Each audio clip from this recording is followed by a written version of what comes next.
सुनेर बसिरहनुभएका प्रिय श्रोताहरूलाई म जय मसी अनि नमस्कार भन्न चाहन्छु। कार्यक्रम आशाको जीवनमा तपाईँहरूलाई फेरि पनि स्वागत छ। कार्यक्रम प्रस्तुता म कमल हितकारी तपाईँको साथमा उपस्थित भइसकेको छु। श्रोताहरू, मैले यो कार्यक्रमलाई अहिले लाइभ सुनिरहनु भएको छ। यो कार्यक्रम तपाईँको जीवनसित सम्बन्धित छ, मेरो जीवनसित सम्बन्धित छ।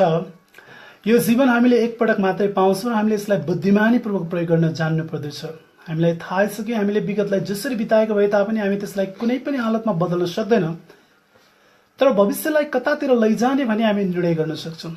एउटा समस्या अझै पनि बाँकी छ। त्यो के हो भने हामी सीमित मानव जाति भएको कारणले गर्दा हामीले लिने निर्णय सही नहुन पनि सक्छ। तर एकजना यस्तो व्यक्तित्व हुनुहुन्छ जसको जीवनी र शिक्षालाई हामीले जान्यौँ र अनुसरण गर्यौँ भने हामी सही निर्णय लिनबाट चुक्दैनौँ। उहाँको नाउँ हो येशू ख्रीष्ट। उहाँलाई सारा दुनियाँले जिसस क्राइस्टको नाउँले चिन्दछ। क्रिस्चियनहरू उहाँलाई प्रभु येशू ख्रीष्ट भन्छन्, जो यो ग्रहमा बाँच्नुहुने सबैभन्दा प्रभावशाली व्यक्तित्व हुनुहुन्छ। उहाँको आगमनले संसारमा मनैकै सकारात्मक परिवर्तनहरू ल्याइदिएका छन्। उहाँलाई प्रभु र मुक्तिदाताको रूपमा स्वीकार गर्नेले जीवनमा आमूल परिवर्तनको महसुस गरेका छन्। श्रोताहरू, उहाँमाथि विश्वास गर्नेले जीवनमा आशा पाएका छन् र बाँच्नको औचित्य भेटाएका छन्। तपाईँले उहाँमा त्यो आशा पाउन सक्नुहुन्छ जुन अरू धेरैले पाएका छन्। मेरो अपेक्षा यही हो कि यो कार्यक्रम सुनेर तपाईँले जीवनमा एउटा यस्तो निर्णय लिनुहुनेछ जसले तपाईँको भविष्यलाई सही दिशा दिनेछ। यो कार्यक्रम हरेक हप्ता बुधबार बेलुका 7 देखि 7:30 बजेसम्म रेडियो पर्यावरण 104.2 मेगाहर्जबाट लाइभ प्रसारण हुँदै आइरहेको छ। तपाईँले यो कार्यक्रमलाई www.radioparyavarana.org.np मा लगइन गरेर पनि विश्वको जुनसुकै कुनाबाट सजिलैसँग सुन्न सक्नुहुन्छ। मेरो आवाजलाई तपाईँ श्रोता मित्रहरूको माझमा पुर्याउन सहयोग गर्दै हुनुहुन्छ प्राध्यापक मित्र राजुजी। श्रोताहरू, आजको कार्यक्रममा आशाको जीवन अन्तर्गत हामीले आज एकजना यस्तो जोडीलाई भित्राइरहेका छौँ जसको जीवन कहानी निकै रोचक छ अनि उहाँको नाम हो रोमान्स थपलिया र उहाँकी पत्नी माया थपलिया पनि हामीसँगै हुनुहुन्छ। रोमान्सजी, तपाईँलाई कार्यक्रममा स्वागत छ। धन्यवाद तपाईलाई पनि। म उहाँहरूलाई प्रश्न गर्नुभन्दा पहिले रोमान्सजीको बारेमा अलिकति परिचय गराउन चाहन्छु, त्यसपछि हामी अन्तर्वार्तामा जानेछौँ। रोमान्स थपलिया भारतको दिल्लीमा जन्मेका हुन्। 6 महिनासम्म अन्य बच्चा जस्तै उहाँ सामान्य हुनुहुन्थ्यो, तर 7औं महिनामा उनलाई औधी ज्वरो आएर उपचारको लागि अस्पताल पुर्याइएको थियो। बुबाआमाको भनाइअनुसार उनलाई गलत उपचार भयो, फलस्वरूप उनी पक्षाघाती बन्यो। थप उपचारपछि उनको कम्मरभन्दा माथिको भाग चाहिँ चल्ने भयो। अहिले रोमान्स व्हिलचेयरमा बसेर जीवन बिताउँदै हुनुहुन्छ। लगभग 21 वर्षको उमेरमा येशूलाई मुक्तिदाताको रूपमा अँगाल्नुभएका रोमान्सले झापामा 10 महिने बाइबल तालिम लिनुभएपछि आफ्नो शारीरिक दुर्बलताको बावजुद पनि सुसमाचारमा होमिनुभयो। विगत 11 वर्षदेखि पोखरामा पास्टरी सेवा गर्दै आउनुभएका रोमान्स अहिले 34 वर्षको हुनुहुन्छ।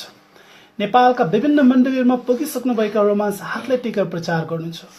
8 कक्षा पूरा गरेका रोमान्स आफ्नी पत्नी र एक छोरोको साथ पोखरामा बस्नुहुन्छ।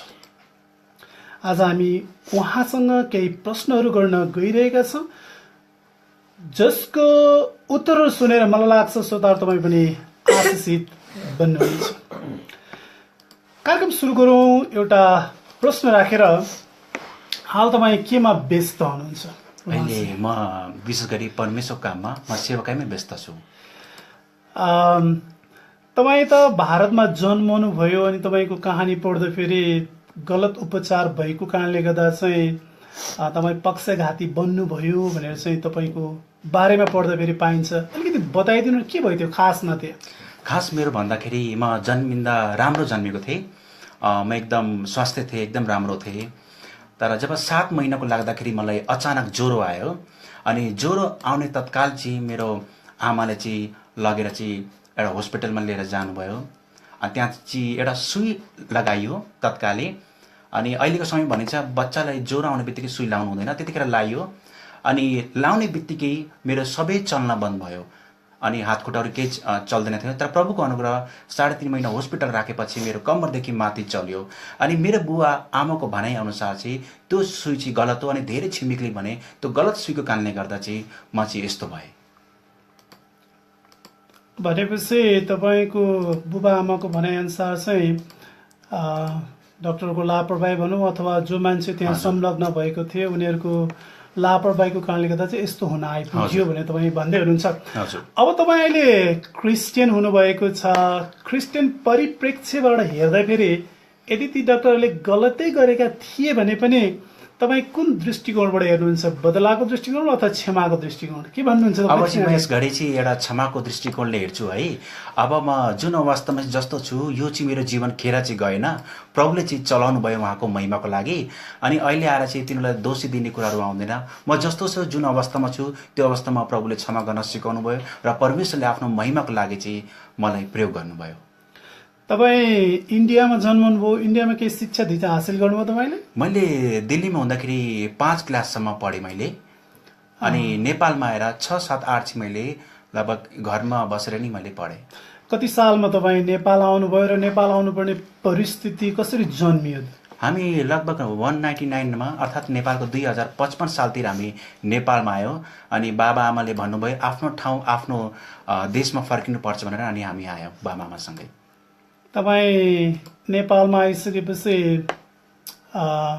कुन चाहिँ भूभागमा बसोबास गर्नुभयो, कसरी जिउनुहुन्थ्यो, अलिकति तपाईँको बाल्य अवस्थाको बारेमा बताइदिनु न। हामी जब नेपालमा आउने बित्तिकै बाबाले हामी सबैलाई चाहिँ पहाड लानुभयो। तेह्रथुम, 18 चौहान भनिन्छ, फिदिङदेखि हुँदै जानुपर्छ। त्यहाँ चाहिँ हामी 20 दिन मात्रै बस्यौँ। त्यसपछि हामी चाहिँ पूर्व झापा दमकमा झऱ्यौँ अनि दमकमा बस्न थाल्यौँ। तपाईँको जुन बाल्य अवस्था छ, नेपाल आइसकेपछि तपाईँले आफ्नो पढाइलाई निरन्तरता दिनुभयो?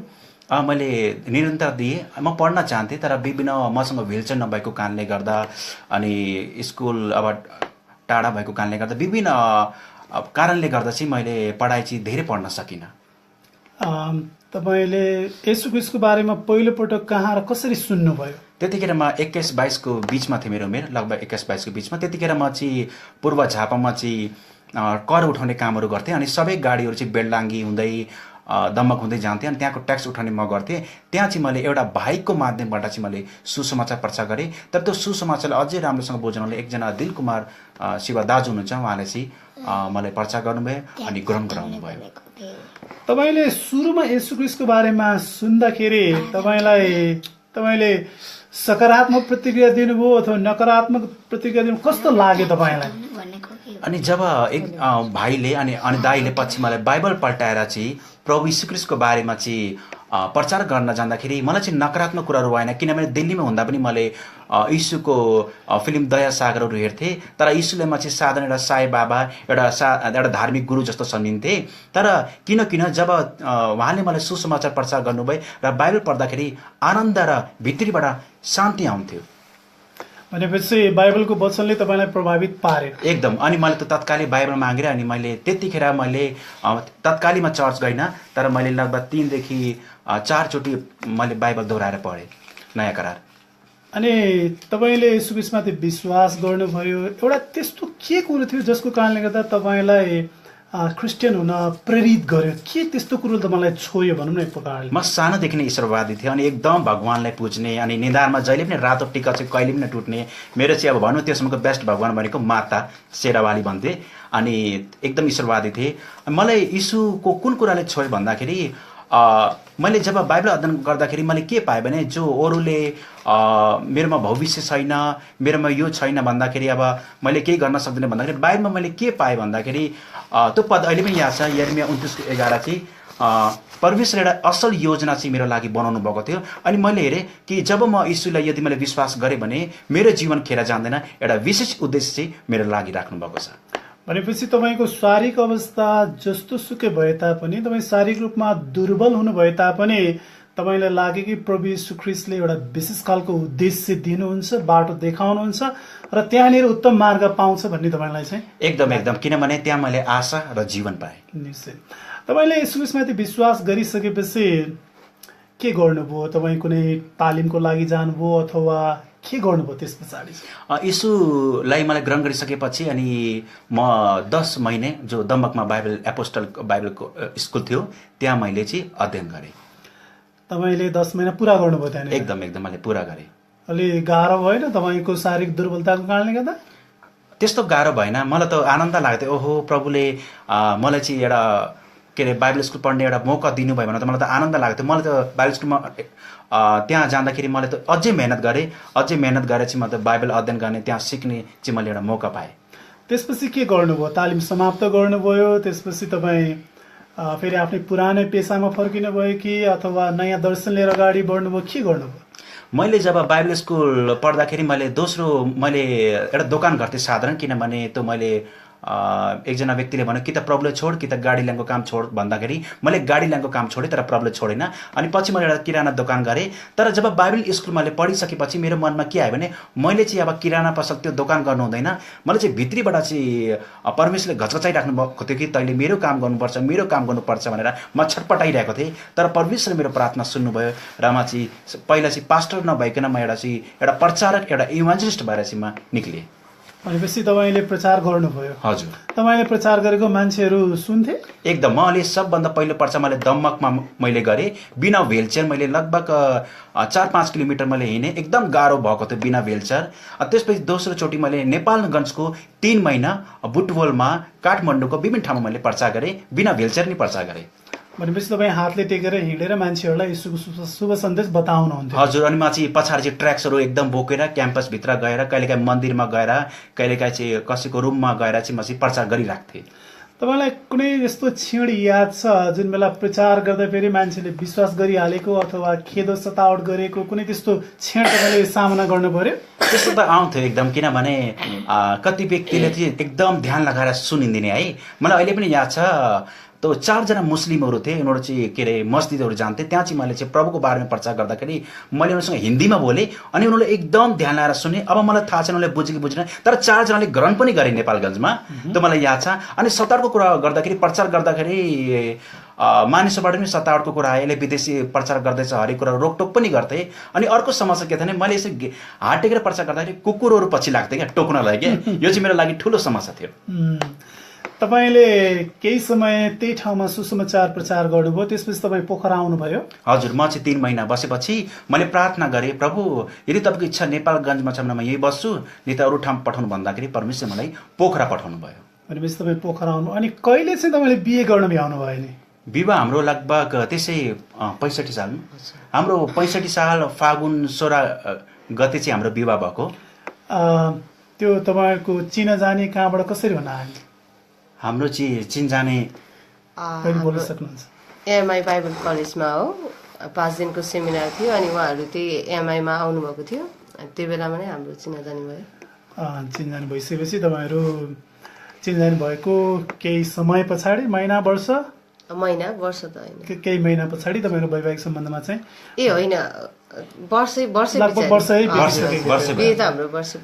बितेपछि तपाईँहरू वैवाहिक सम्बन्धमा चाहिँ बाँधिनु भयो। नितान्त व्यक्तिगत प्रश्न गर्छु, माइन्ड नगर्नु होला। जस्तै तपाईँ शारीरिक रूपमा एक प्रकारले भन्दा फेरि अपाङ्गता भएको व्यक्ति हुनुहुन्छ, बहिनी सपाङ्ग व्यक्ति हुनुहुन्छ, अनि बहिनीलाई केही अप्ठ्यारो त लागेन? होइन, मलाई चाहिँ सानैबाट नै मलाई चाहिँ अरूलाई सहयोग गर्न चाहिँ एकदम मन पर्थ्यो होइन। अनि मेरो मम्मीले पनि भन्नुहुन्थ्यो, कहिलेकाहीँ म आन्टीहरू बिरामी हुँदाखेरि आन्टीकै घरमा गएर कामहरू गरिदिने गर्थेँ। अनि मम्मीले पनि भन्नुहुन्थ्यो क्या, अब तिमीलाई मम्मी भन्दा पनि आन्टीहरू ठुलो भयो, उतै गएर काम गरिदिन्छ भन्ने कुराहरू गर्नुहुन्थ्यो होइन। तर मलाई त्यो कुरामा चाहिँ एकदम खुसी लाग्थ्यो। अनि उहाँलाई पनि त्यो बेलामा जब हामीले एमआई बाइबल कलेजमा जब भेट्यौँ, त्यो बेलामा भेट्दाखेरि उहाँलाई गाह्रो भएको कारणले गर्दाखेरि मलाई हेल्प गर्न चाहिँ एकदम आनन्दको आभास हुन्थ्यो कि। भनेपछि तपाईँ अब पत्नी भएर म प्रभु सेवा पनि गर्छु र श्रीमानको सेवा पनि गर्छु भन्ने भावना तपाईँलाई प्रेरित गर्यो? हजुर।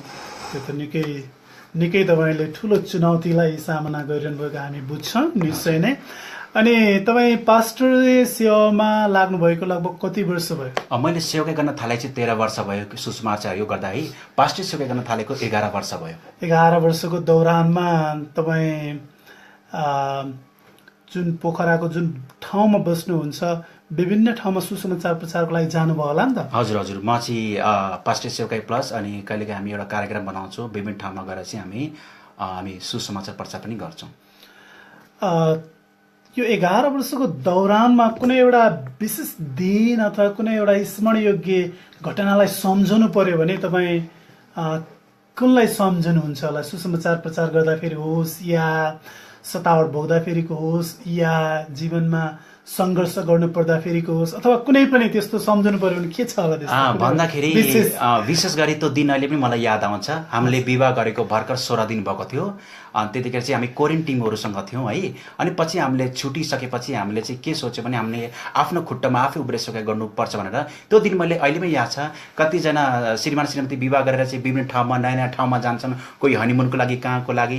तर हाम्रो विवाह भएको 16 दिन भएपछि हामीसँग चाहिँ कुनै भी यस्तो कुराहरू थिएन। हामी एउटा कुखुराको खोरमा चाहिँ हामीले सेवकाई गऱ्यौँ भर्खर भए। हामीसँग न त खाट थियो न यस्तो कुनै भी कुराहरू थिएन। हामी एउटा जिरोमा थियौँ।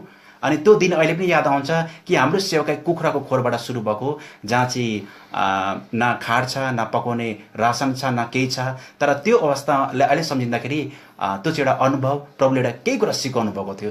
तर म चाहिँ धन्यवाद दिन चाहन्छु मेरो श्रीमतीले। गनगन चाहिँ गरेन, त्यो अवस्थामा पनि मेरो श्रीमतीले मलाई साथ दिइन्। भनेपछि तपाईँले तपाईँको भाषामा भन्दाखेरि एकदमै जिरो लेभलबाट तपाईँले सुरु गर्नुभयो र प्रभुले तपाईँलाई बिस्तारै बिस्तारै माथि उठाउँदै हुनुहुन्छ। हजुर, निश्चय नै। अनि तपाईँ मण्डलीमा हरेक हप्ता आफै प्रचार गर्नुहुन्छ? हजुर, यो बाइबलको पनि हो। म हरेक हप्ता चाहिँ सक्दो चाहिँ मण्डलीका जुन विश्वासी जुन छोराछोरी छन्, म हरेक हप्ता मै नै वचन खुवाउने काम प्रचार गर्ने गर्छु। म व्हिल चेयरमा बसेर प्रचार गर्नुहुन्छ? होइन, मण्डलीमा चाहिँ म चाहिँ हात टेकेरै प्रचार गर्नुहुन्छ। यो कार्यक्रम जसले अहिले सुनिरहनु भएको छ अनि यी सुन्ने व्यक्तिहरू अथवा पास्टर अगुवाहरूले हाम्रो मण्डलीमा आएर तपाईँलाई प्रचार गरिदिनु भएको हुन्थ्यो भनेर निमन्त्रणा गर्नुभयो भने तपाईँ जान चाहनुहुन्छ? एकदम एकदम। विभिन्न नेपालको विभिन्न ठाउँमा चाहिँ अगुवा पास्टरले बोलाउनु भएको छ, जसले मेरो बाहिरी अवस्था नदेखिन भित्री जुन परमेश्वरले बोलावट राखिदिनु भएको छ त्यो अवस्थामा उहाँले चाहिँ बोलाउनु भएको छ। यदि कसैले बोलाउनु छ भने प्रभुको वचन प्रचार गर्नको लागि चाहिँ म जहाँ पनि जान तयार छु। श्रोताहरू, तपाईँले अहिले हेरिरहनु भएको छ र सुनिरहनु भएको छ एकजना परिवारको बारेमा। उहाँको नाम चाहिँ रोमान्स थपलिया हो। उहाँ भारतको दिल्लीमा जन्मनु भएको थियो। 6 महिनासम्म उहाँ अन्य बालबालिका जस्तै सामान्य हुनुहुन्थ्यो। तर 7औं महिनामा एक प्रकारको ज्वरो आएर उपचारको लागि अस्पताल पुर्यायो।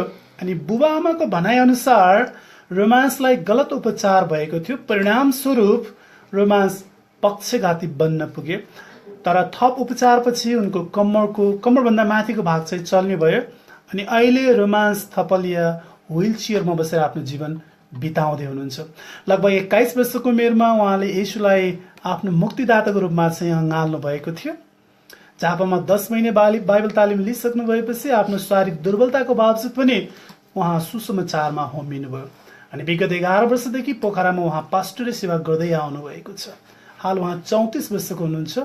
नेपालका विभिन्न मण्डलीहरूमा उहाँले हातले टेकेर प्रचार गरिसक्नु भएको छ। केवल 8 कक्षा मात्रै पुरा गर्नुभएको भए तापनि उहाँ प्रचारको लागि निकै दरिलो हुनुहुन्छ र आफ्नी पत्नी र छोरोको साथमा उहाँ चाहिँ पोखरामा बस्नुहुन्छ। अनि तपाईँले अहिले हेरिरहनु भएको छ र सुनिरहनु भएको छ रोमान्स थपलिया र उहाँकी पत्नी माया थपलियाको जीवनीको बारेमा। हामी प्रश्नहरूलाई अझै निरन्तरता दिने नै छौँ। क्रिसमस कसरी मनाउनु? भर्खरै हामीले सक्यौँ। हामीले क्रिसमस एकदम असल तारिक अनि हामीले चाहिँ त्यो क्रिसमसबाट प्रभुको महिमा भएकोस् अनि हामीले वरिपरिका मानिसले बोलाएर चाहिँ सुसमाचार प्रचारले चाहिँ ढङ्गले चाहिँ हामीले चाहिँ क्रिसमस मनायो। क्रिस्चियनहरू सुसमाचार सुनाउनको लागि निकै आतुर गर्छन्, किनकि प्रभु येशू ख्रीष्टको आज्ञा पनि हो। मत्ती 28 अध्याय अनुसार कुनै पनि मान्छेलाई कुनै पनि समूहलाई तपाईँले सुसमाचार सुनाउनु पर्ने भयो भने एकदमै छोटो 1-2 मिनटमा सुसमाचार सुनाउनु पर्ने भयो भने के भनेर सुनाउनुहुन्छ तपाईँ? म चाहिँ सबभन्दा पहिले म आफ्नो जीवनलाई अगाडि राख्छु। कसरी मेरो जीवनलाई प्रभुले परिवर्तन गर्नुभयो। अनि मलाई लाग्छ कि हाम्रो जीवन गवाई अरूको लागि बन्छ दबाई। अनि मैले चाहिँ आफ्नो जीवन त्यो राखेर चाहिँ कसरी चाहिँ प्रभु हाम्रो लागि बलिदान हुनुभयो, क्रुसमा मर्नुभयो, यीशुलाई केन्द्रित गरेर फोकस गरेर चाहिँ म चाहिँ प्रचार गर्छु। अनि जतिजना व्यक्तिले प्रचार गर्दाखेरि त्यो व्यक्तिको हृदयलाई छोएको छ अनि उनीहरू प्रभुमा आएका छन्।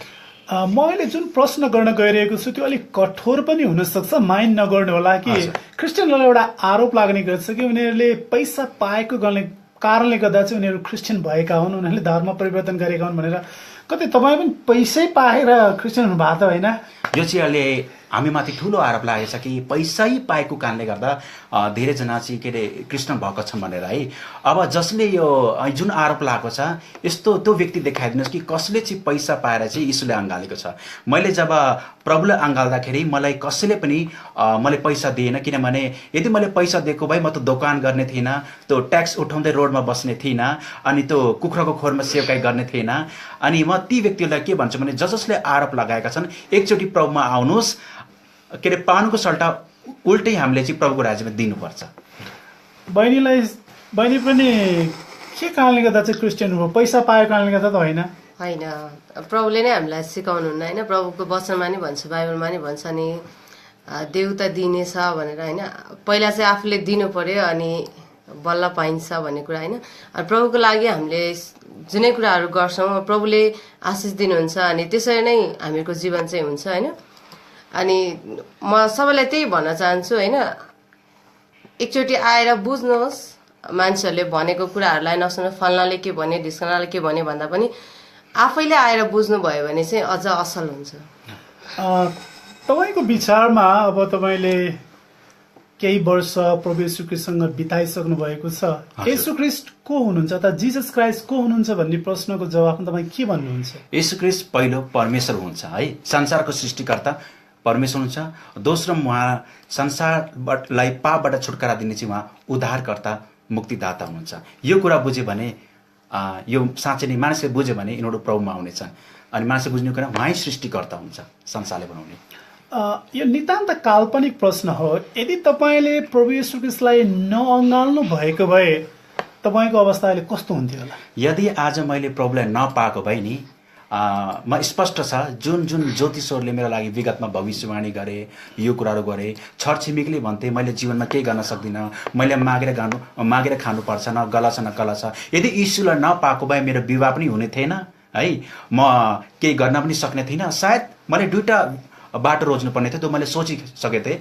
कि त केही गर्छु कि त म आत्महत्या गर्छु भन्ने सोचाएको थियो, कि त मागेरै खाएर जीवन जान्छ भन्ने सोचेको थिएँ। अनि प्रभुलाई पाउँदाखेरि मेरो जीवन अद्भुत तरिकाले यीशुले परिवर्तन गर्नुभयो। भनेपछि तपाईँको जुन सोच थियो एक प्रकारले आत्महत्या गरेर जीवन समाप्त गर्ने अथवा मागेर जीवन बिताउने, त्यो तल्लो स्तरको सोचलाई प्रभु येशू ख्रीष्टले चमत्कारपूर्ण तवरले बदलिदिनु भयो र तपाईँमा अहिले एउटा छुट्टै जोस छ। म शारीरिक रूपमा जस्तो सुकै दुर्बल भए तापनि म आफ्नो जीवन र परिवारलाई चाहिँ पाल्न सक्छु। एकदम एकदम एकदम। अनि त्यो खालको उत्साह तपाईँलाई वचनबाट मिलेको? एकदम। मैले जब प्रभुको वचनलाई हेर्दाखेरि मलाई लाग्थ्यो कि म त केही गर्न सक्दिनँ। अहिले प्रभुको अनुग्रहमा चाहिँ हामी राम्रोसँग बसिरहेका छौँ, पुरै परिवारलाई हेरचाह गरेर सबै आर्थिकको चाहिँ आत्मिकको सबै कुरामा प्रभु यसलाई जुटाइराख्नु भएको छ। तपाईँ जस्तै अपाङ्गता भएका व्यक्तिहरू जो निराशाको भुमरीमा डुबिरहेका छन् भने तिनीहरूलाई तपाईँ के भनेर हौसला दिन चाहनुहुन्छ? मैले थुप्रै व्यक्तिहरू मैले देखेँ, कतिपय अपाङ्ग व्यक्तिहरू आफ्नो अवस्था देखेर चाहिँ मैले देख्दाखेरि मागेर खाइरहेका छन् है, कोही भिख मागिरहेका छन्। म त्यस्तो अपाङ्ग व्यक्तिहरूलाई चाहिँ के भन्न चाहन्छु भने तपाईँहरूको हात खुट्टा बाहिर रूपले कमजोर भए पनि तपाईँको भित्री चाहिँ तपाईँको हृदय कमजोर नहोस्, तपाईँको विश्वास चाहिँ कमजोर नहोस्। प्रभुमा आउनुहोस्, प्रभुले अँगाल्नुहोस्। किनभने अपाङ्गहरूलाई चाहिँ कुनै एउटा केही गर्ने मौका चाहिन्छ। अनि यीशुमा आउनुभयो भने हामी जस्तो अपाङ्ग व्यक्ति जसको हात खुट्टा केही नभए तापनि यीशुले परिवर्तन गर्न सक्नुहुन्छ। अनि हामीले आफूलाई कमजोर सम्झिरहेका छौँ, तर भित्री रूपमा जब हामी यीशुलाई अँगाल्छौँ हामी हेर्छौँ कि हामी भित्री रूपमा कति बलियो छौँ। राज्यले केही न केही त तपाईँहरूलाई गरिरहेकै होला, तर अझै थप रूपमा यस्तो गरिदिए हुन्थ्यो भन्ने त्यस्तो केही मनसाय बनाउनु भएको छ? अब सरकारले चाहिँ गरेको छ, अब जस्तो कि अब अपाङ्गलाई दिने भत्ताहरू गरिरहेको छ, तर मलाई लाग्छ अझै धेरै कुराहरू गर्नु छ। पहिलो हाम्रो चाहिँ के छ भने हामी कहिलेकाहीँ जस्तो लोकल गाडीमा विभिन्न ठाउँमा जानु पर्दाखेरि प्रायः लोकल गाडीले चाहिँ हामीले देख्ने बित्तिकै रोक्न मान्दैन, के व्हिलचेयर देखेर के भएर सिट छैन भन्छ, जबकि त्यो गाडीमा चाहिँ सिट हुन्छ, अपाङ्ग सिट लेखेको हुन्छ, तर पनि गाडी रोक्न मान्दैन। त्यसमा चाहिँ हामीले धेरै समस्या भोग्नु परेको छ। त्यस्तो नभइदियो हुन्थ्यो, त्यस्तो नभइदियोस्, हामीले देख्ने बित्तिकै त सिट रोकिदियोस् भन्ने चाहिँ हामी चाहन्छौँ। तपाईँलाई धेरै धेरै धन्यवाद छ आफ्नो अमूल्य समय निकालेर चाहिँ यहाँसम्म आइदिनु भएको लागि। तपाईँ पोखरा बस्नुहुन्छ, हजुर, काठमाडौँमा आउनु भएको अवसर बारेर यो विशेष कार्यक्रमको लागि तपाईँले समय छुट्याएर यहाँसम्म धाउनु भयो। हजुर, धेरै धेरै धन्यवाद छ। अन्त्यमा हाम्रा प्रिय श्रोताहरू र दर्शकहरूलाई तपाईँ केही भन्न चाहनुहुन्छ भने छोटकरीमा भनिदिनुहोस्। म तपाईँहरूले यसरी यही भन्न चाहन्छु, जतिजनाले तपाईँले यसरी लाइभबाट चाहिँ हाम्रो अन्तर्वार्ता तपाईँले हेरिराख्नु भएको छ, सुनिराख्नु भएको छ, म यही भन्न चाहन्छु, जीवनदेखि कहिले पनि हरेस नखानुहोस् र जीवनमा तपाईँ लड्नु भए पनि उठ्न चाहिँ तपाईँले नछोड्नुहोस्। र म अक्सर भन्छु कि जीवनमा हार्नु चाहिँ हार होइन, तर हार स्वीकार्नु सबभन्दा ठुलो हार हो। यसकारण तपाईँहरू यीशुलाई विश्वास गर्नुहोस्, यीशु ख्रीष्टमा आउनुहोस्, तपाईँको जीवन चाहिँ नसोचेको अचम्म तरिकाले परिवर्तन हुनेछ। बहिनीलाई पनि धेरै धेरै धन्यवाद यहाँसम्म आइदिनु भएको लागि। तपाईँ केही भन्न चाहनुहुन्छ हाम्रा प्रिय श्रोताहरू अनि दर्शकहरूलाई? सर्वप्रथम त यो सुवर्ण अवसर दिनुभएकोमा यो पर्यावरण रेडियो पर्यावरणलाई म धन्यवाद भन्न चाहन्छु होइन, यो अवसर दिनुभयो। अनि म अरू श्रोताहरूले जसले हामीहरूको जीवन गवाह हेर्दै हुनुहुन्छ उहाँले भन्नुभयो चाहिँ आफ्नो जीवनदेखि चाहिँ कहिले हरेस नखानुहोस् होइन, आफू जहाँ छौँ त्यहीँबाट नै खडा हुन सक्नु चाहिँ ठुलो कुरा हो भन्न चाहन्छु। श्रोताहरू, हाम्रो निर्धारित समय सकिने लागेको छ। समय निकालेर यो कार्यक्रमलाई सुनिदिनु भएको लागि मुरी धन्यवाद छ। यो कार्यक्रमबारे तपाईँको कुनै जिज्ञासा वा सल्लाह सुझाव छ भने तपाईँले निर्धक्कसँग हामीलाई सम्पर्क गर्न सक्नुहुन्छ। हाम्रो कार्यक्रमको नाम रहेको छ आशाको जीवन। तपाईँ हामीलाई मोबाइलबाट पनि सिधै सम्पर्क गर्न सक्नुहुन्छ। हाम्रो मोबाइल नम्बर रहेको छ 9843 743 453। कार्यक्रममा साथ दिनुहुने सम्पूर्ण श्रोताहरूलाई मुरी धन्यवाद छ। फेरि भेट्ने आशाको साथ कार्यक्रम प्रस्तुता म कमल अधिकारी तपाईँहरूबाट बिदा हुन चाहन्छु। परमेश्वरले तपाईँ सबैलाई प्रशस्त मात्रामा आशिष दिनुभएको छ। हस्त, धन्यवाद।